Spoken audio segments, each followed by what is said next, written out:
This video is about the net change theorem, so let's dive right in.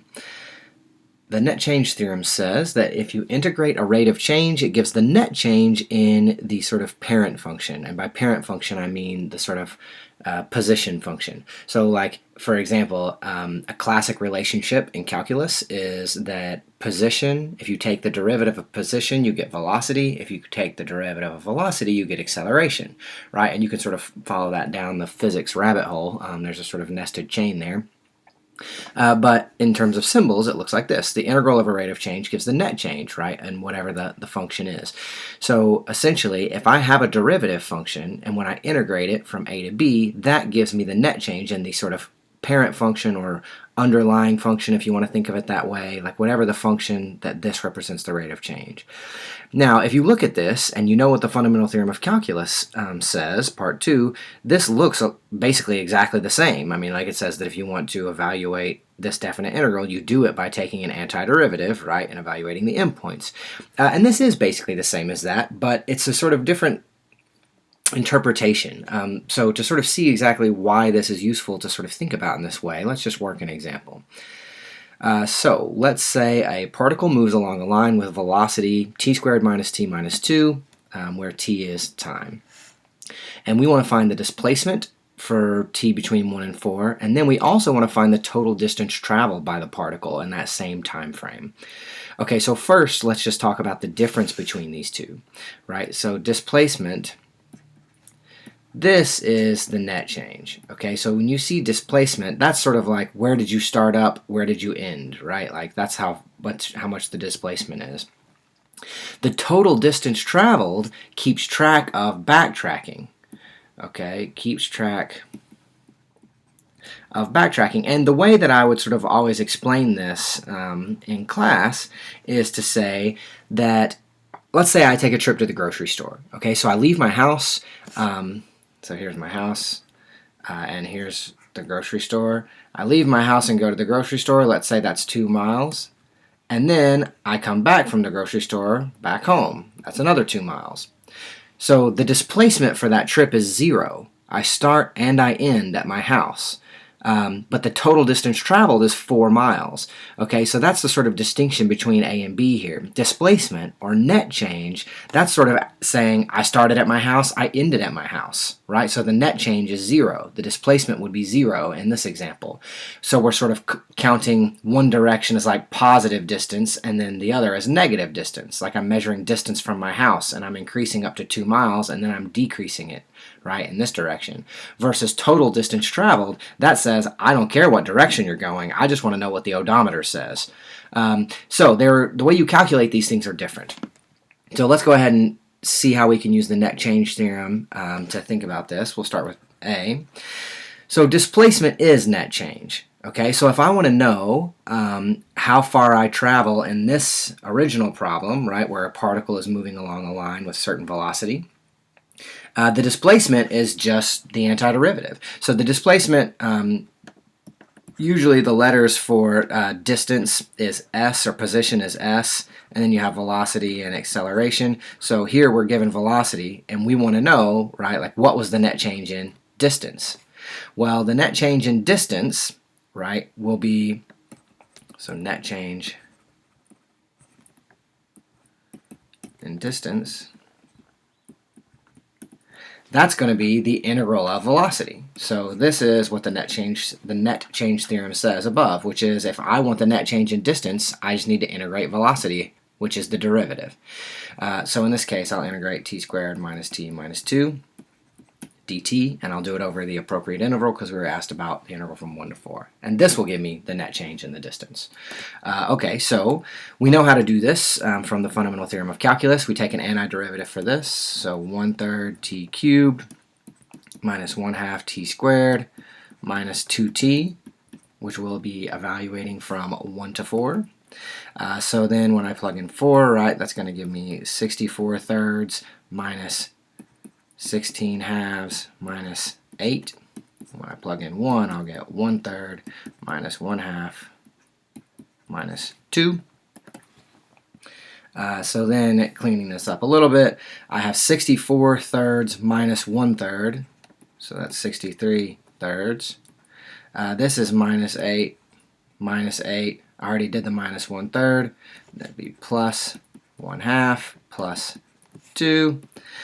63 over 3, that's 21, right? Minus 16 plus 1/2 plus 2.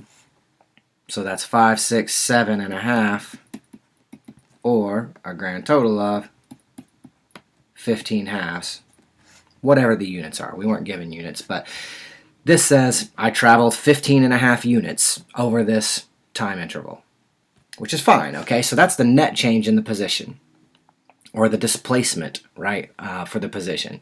But if I ever had negative velocity, right, so if I was ever going backwards, then the net change is not necessarily going to be equal to the total distance traveled, right? So it may or may not be clear from looking at this graph whether or not I ever have negative velocity, but I do. So the answers here are going to be different. So how do you go about finding the total distance traveled? So for the total distance traveled, we have to figure out where is the velocity negative and where is it positive. So where is v of t positive versus negative, right? That's the question.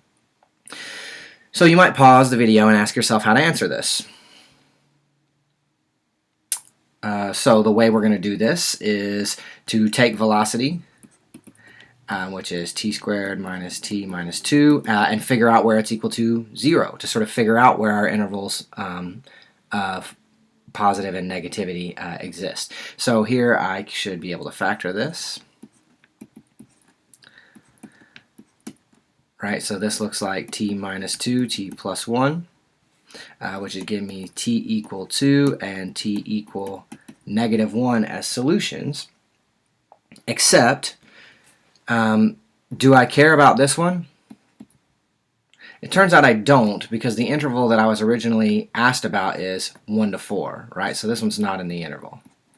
So I don't actually care about that one too much. But what I do want to know is, if I sort of think about where is this function positive and where is it negative, well, I mean, I put 2 down here, right? And if I check out what's happening at 1 and what's happening at 3, then this 2 is sort of dividing my line, right? I mean, I guess I shouldn't really include the endpoint here on 2.